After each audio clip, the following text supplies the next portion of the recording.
ପାଞ୍ଚଟି ରସୁଣ କୋଲା ଏହି ଚାକାରେ ବାନ୍ଧି ଦିଅନ୍ତୁ। ଗ୍ୟାରେଣ୍ଟି ଦେଉଛି ତୁମ ପ୍ରେମିକାର ନିଦ ହଜିଯିବ। ହାତ ଧରି ରୁମ୍କୁ ଡାକିବ ଆଉ ଯାହା ଚାହିଁବେ ତାହା କରିବାକୁ ଦେବ।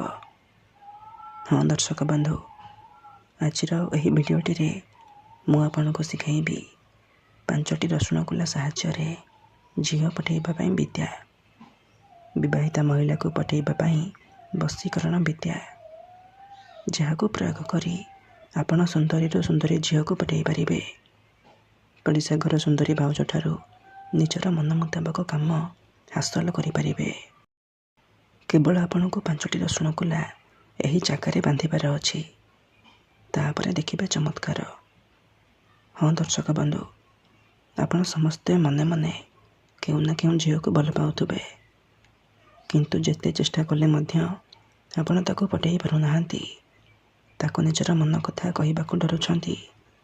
ଆଉ ଆପଣ ଚାହୁଁଛନ୍ତି କି ସେ ଝିଅ ନିଜେ ଆସି ଆପଣଙ୍କୁ ଭଲ ପାଉଛି ବୋଲି କହୁ। ତେବେ ଆଜିର ଏହି ଭିଡ଼ିଓଟି ଆପଣଙ୍କର ଇଚ୍ଛାକୁ ପୂରଣ କରିବ। କେବଳ 5ଟି ରସୁଣ କୋଲା ସାହାଯ୍ୟରେ ଆପଣ ସେ ଝିଅକୁ ନିଜ ବଶରେ କରିପାରିବେ। ସେ ଝିଅ ନିଜେ ଆସି ଆପଣଙ୍କୁ ଭଲ ପାଉଛି ବୋଲି କହିବ। ଏହି ବଶୀକରଣ କରିବା ପାଇଁ ଆପଣଙ୍କୁ କୌଣସି ପ୍ରକାର ମନ୍ତ୍ରତନ୍ତ୍ର କରିବାକୁ ପଡ଼ିବନି କିମ୍ବା କିଛି ବି ପଇସା ଖର୍ଚ୍ଚ କରିବାକୁ ପଡ଼ିବନି। କେବଳ 5ଟି ରସୁଣ କୋଲା ଆଣିବେ ଆଉ କଳା ସୂତା ଆଣିବେ। ତାପରେ ମୁଁ ଆପଣଙ୍କୁ କିଛି ପ୍ରୟୋଗ ବିଧି ଶିଖାଇବି।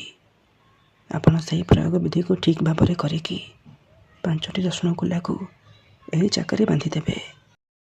ଗ୍ୟାରେଣ୍ଟି ଦେଉଛି ଯେମିତି ଆପଣ ରସୁଣ କୋଲାକୁ ବାନ୍ଧିବେ, ସେହି ସମୟଠାରୁ ସେ ଝିଅ ହେଉ ବା ବିବାହିତା ମହିଳା ଆପଣଙ୍କ ଆଡ଼କୁ ଆକର୍ଷିତ ହେବାକୁ ଲାଗିବ।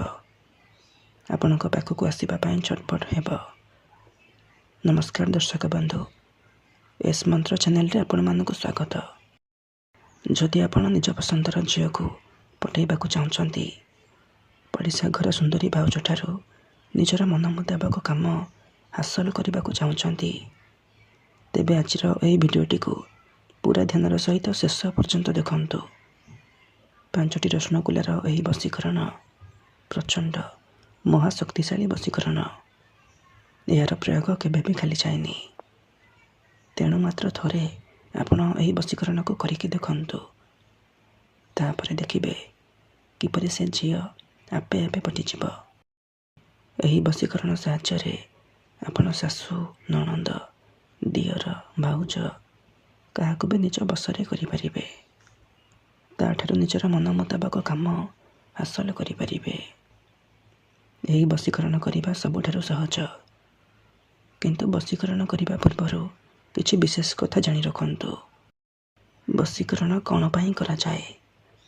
ଯେତେବେଳେ ଆପଣ କାହାକୁ ନିଜଠାରୁ ଅଧିକ ଭଲ ପାଉଛନ୍ତି, ତା ବିନା ବଞ୍ଚିପାରିବେନି ଭାବୁଛନ୍ତି, ସେତେବେଳେ ଆପଣ ବଶୀକରଣ କରିପାରିବେ। କିମ୍ବା ଯଦି କେଉଁ ଲୋକ ବିନା କାରଣରେ ଆପଣଙ୍କୁ ହଇରାଣ କରୁଛି, ଆପଣଙ୍କ ଘର ପରିବାର ଉପରେ ଖରାପ ନଜର ପକାଉଛି, ଏହିପରି ପରିସ୍ଥିତିରେ ଆପଣ ବଶୀକରଣ କରିପାରିବେ। କାହିଁକିନା କେତେଥର ଏମିତି ହେଇଥାଏ କି ଆମର ଶତ୍ରୁ ପଇସାରେ ଆଉ ଶକ୍ତିରେ ଆମଠାରୁ ବଳବାନ ହେଇଥାଏ, ଆଉ ଆମେ ଚାହିଁକି ବି ତା'ର କିଛି କରିପାରୁନାହୁଁ। ଏହିପରି ପରିସ୍ଥିତିରେ ଆପଣ ବଶୀକରଣ କରିପାରିବେ, ଝିଅ ପଠାଇ ପାରିବେ, ବିବାହିତା ମହିଳାକୁ ନିଜ ବଶରେ କରିପାରିବେ, କେଉଁ ବି କୁଆଁରୀ ଝିଅକୁ ନିଜ ଆଡ଼କୁ ଆକର୍ଷିତ କରିପାରିବେ। କିନ୍ତୁ ବଶୀକରଣ ଏମିତି ସେମିତି କାମ କରେନି। ମନରେ ସମ୍ପୂର୍ଣ୍ଣ ବିଶ୍ୱାସ, ନିଷ୍ଠା ଆଉ ଏକାଗ୍ରତାର ସହିତ ଆପଣଙ୍କୁ ଏହି ବଶୀକରଣ କରିବାକୁ ପଡ଼ିବ। ତେବେ ଯାଇ ମୁଁ ଆପଣଙ୍କୁ ଗ୍ୟାରେଣ୍ଟି ଦେଉଛି ଆପଣ 100ରୁ 100% ସଫଳ ହେବେ। ଯଦି ଗୋଟିଏ ଥରରେ ସଫଳ ହେଉନାହାନ୍ତି, ତେବେ ଦ୍ୱିତୀୟ ଥର ଚେଷ୍ଟା କରନ୍ତୁ, ନିହାତି ଭାବରେ ସଫଳ ହେବେ। ଯେଉଁପରି ଆପଣ ଭଗବାନଙ୍କୁ ମାନୁଛନ୍ତି, ଭଗବାନଙ୍କ ଉପରେ ବିଶ୍ୱାସ ରଖିଛନ୍ତି, ନିଜର ସବୁ ଦୁଃଖ, କଷ୍ଟ, ଅସୁବିଧା ଭଗବାନଙ୍କୁ ଜଣାଉଛନ୍ତି, ଯଦି ସେ ଅସୁବିଧାର ସମାଧାନ ନହେଲା, ତାର ମାନେ ନୁହେଁ କି ଭଗବାନ ନାହାନ୍ତି। ସେହିପରି ମନ୍ତ୍ରତନ୍ତ୍ର ହୁଏ, ବଶୀକରଣ କାମ କରେ, କିନ୍ତୁ ଏହାକୁ ଆପଣଙ୍କୁ ସିଦ୍ଧ କରିବାକୁ ପଡ଼ିବ। ପ୍ରୟୋଗ ବିଧିକୁ ଠିକ୍ ଭାବରେ କରିବାକୁ ପଡ଼ିବ। ମୁଁ ଆପଣଙ୍କୁ ଯେମିତି ଶିଖାଇବି ଆପଣଙ୍କୁ ଠିକ୍ ସେହିପରି କରିବାକୁ ପଡ଼ିବ। ତେବେ ଯାଇ ମୁଁ ଆପଣଙ୍କୁ ଗ୍ୟାରେଣ୍ଟି ଦେଉଛି ଆପଣ 100ରୁ 100% ସଫଳ ହେବେ। ଆଉ ଗୋଟିଏ କଥା ମନେ ରଖନ୍ତୁ, ମନରେ କୌଣସି ଖରାପ ଉଦ୍ଦେଶ୍ୟ କିମ୍ବା କୌଣସି ଖରାପ କାମ ପାଇଁ ଆପଣ 5ଟି ରସୁଣ କୁଲାର ଏହି ବଶୀକରଣକୁ ପ୍ରୟୋଗ କରିବେନି। କାହିଁକିନା ଯେଉଁ ଝିଅ ବା ବିବାହିତା ମହିଳା ଉପରେ ଆପଣ 5ଟି ରସୁଣ କୁଲାର ଏହି ବଶୀକରଣକୁ ପ୍ରୟୋଗ କରିଦେବେ, ସିଏ ସାରା ଜୀବନ ପାଇଁ ଆପଣଙ୍କର ଗୋଲାମୀ କରିବ, ଆପଣଙ୍କର ଇଶାରାରେ ନାଚିବ।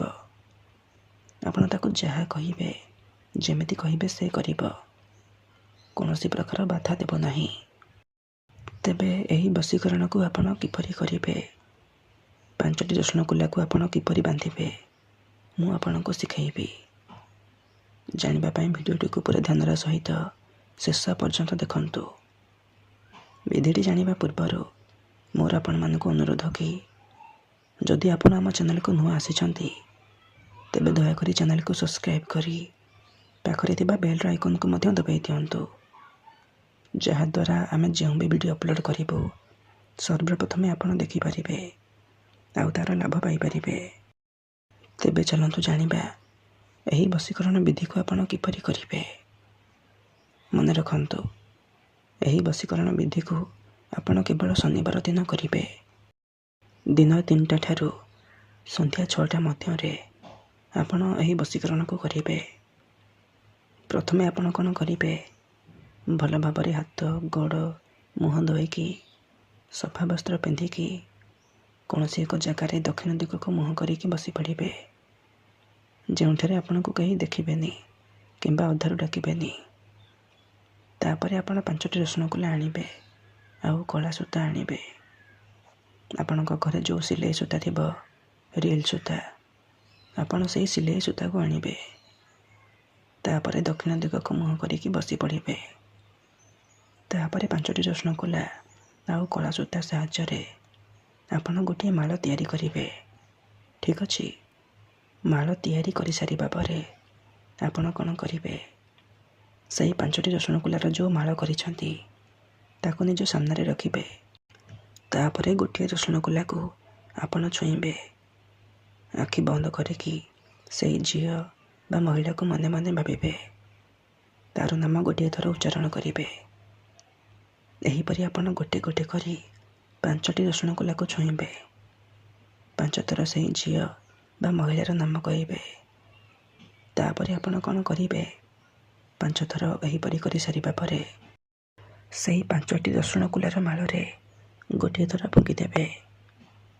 ଏତିକି କରିସାରିବା ପରେ ଆପଣ କ'ଣ କରିବେ, ସେହି ରସୁଣର ମାଳକୁ ନେଇକି କୌଣସି ଏକ ନିମ୍ବ ଗଛର ଡାଳରେ ବାନ୍ଧି ଦେଇ ଚୁପଚାପ ଘରକୁ ଫେରି ଆସିବେ। ମନେ ରଖନ୍ତୁ, ବାନ୍ଧିବା ସମୟରେ ଯେମିତି ଆପଣଙ୍କୁ କେହି ଦେଖିବେନି କିମ୍ବା ପଛରୁ ଡାକିବେନି। ନିମ୍ବ ଗଛର ଡାଳରେ ଆପଣ ରସୁଣର ମାଳକୁ ବାନ୍ଧି ସାରିବା ପରେ ଘରକୁ ଫେରି ଆସିବେ। ତାପରେ ଦେଖିବେ ଯେଉଁ ଝିଅ ବା ମହିଳା ପାଇଁ ଆପଣ ଏହି ବଶୀକରଣକୁ କରିଥିବେ, ସିଏ କିପରି ଆପଣଙ୍କ ଆଡ଼କୁ ଆକର୍ଷିତ ହେବାକୁ ଲାଗିବ, ଆପଣଙ୍କ ସହିତ କଥା ହେବ ଆଉ ଆପଣଙ୍କୁ ଭଲ ପାଉଛି ବୋଲି କହିବ।